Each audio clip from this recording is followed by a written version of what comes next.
Yeah, I had another request to do an updated version. Now that you guys have custom firmware put on your PSP, you want to know where to get the games. Since the last video I did, was PSP ISOs with the Z at the end. That website got hacked, so I no longer use that one. I use pspiso.com, pspiso.com, no Z in it, okay? It's pretty much the same concept, except this is actually a forum as opposed to just games.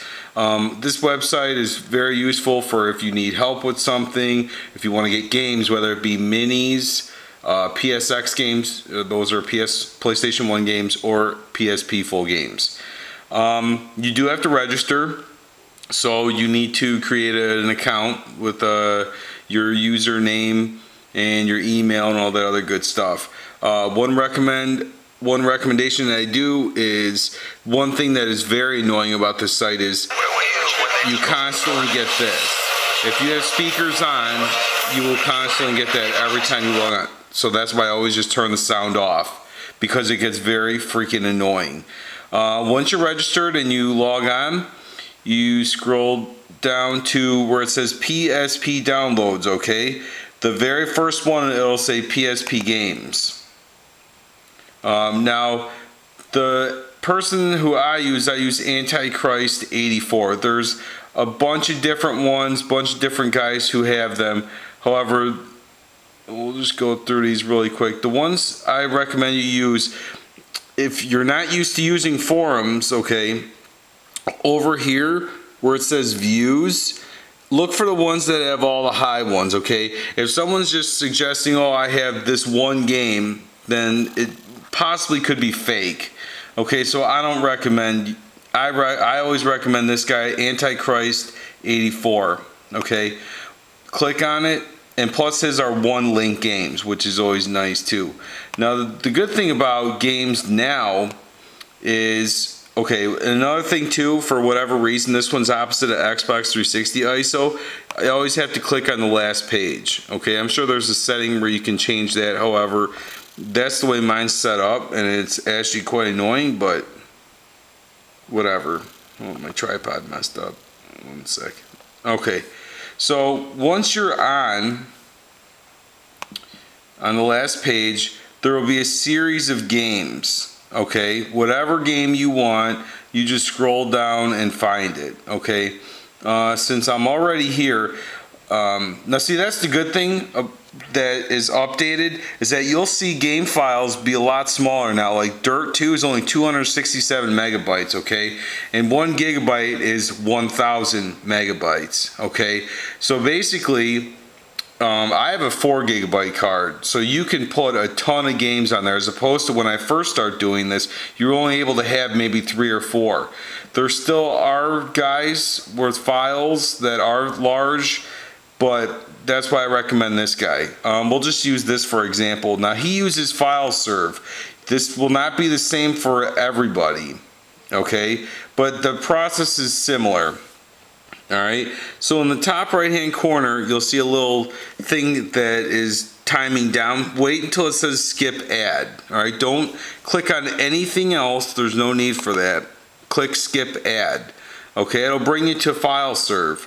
Alright, scroll down where it says free user. Okay, for the most part these are pretty accurate. Like this one says 6 minutes. Okay, I'm already currently downloading another file. However, you just click right here where it says slower download, alright, and there'll be a little captcha thing. You enter whatever's in the box and then click slower download. Alright, that's pretty much all you have to do. Okay, now when that box pops up, it'll give you the option to open or save. You want to save, okay? My files, they all download to my desktop.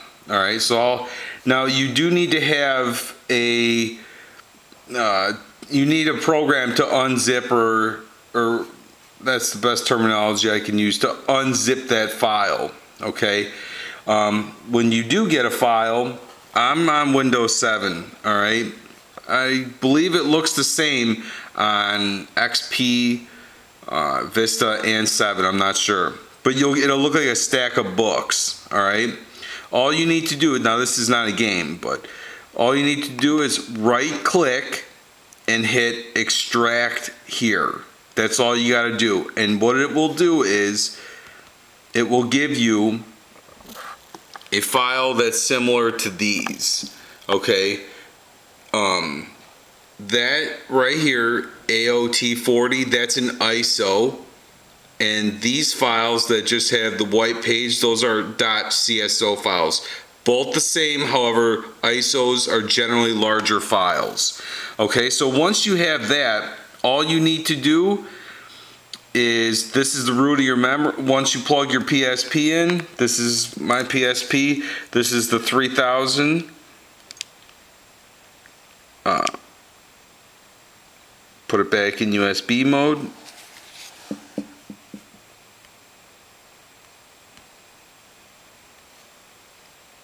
Alright, once you're at the root of your memory stick, I'll zoom in or get this closer. I can't really zoom in, but okay. Click on your ISO folder, and that, all you gotta do is click it and drag it into there. That's all you gotta do, okay? Once it is finished, okay, then go on your PSP, get out of USB mode. Once again, I am running on this one 6.60 Pro-B9. Okay, that's the newest one. I just did a video on it. Alright, when you're finished, go over to game and scroll down to memory stick. Alright, how you'll know if you have enough room for more games is right here. It'll say free space and it'll tell you how much room you have. Alright, on here I have Army of Two, Peace Walker, Resistance, Mod Nation Racers, and I am saving this for a later date. This is Grand Theft Auto San Andreas. Alright, and that's all you gotta do. And then press X to start up your game.